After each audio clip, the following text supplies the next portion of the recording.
خلاص يا امي. انت ايه بس يا اختي بس كارمن هترتاح بالفصحى يا اختي.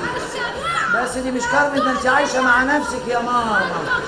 بس الله يكرمك الله يكرمك، فضحتيني قدام الضيوف. بس يا اختي بس يا طلعت، فرحان يا طلعت. أنني لا يروضني أحد، وأنه لن يفيد الاستجداء والتهديد عندما لا أرغب أنا في حبه. ثانية واحدة هقولها تاني. تاني يا طلعت، الرقاصة داخلة يا طلعت. زفت! ايه ده يا امي؟ دي كارمن من القلري.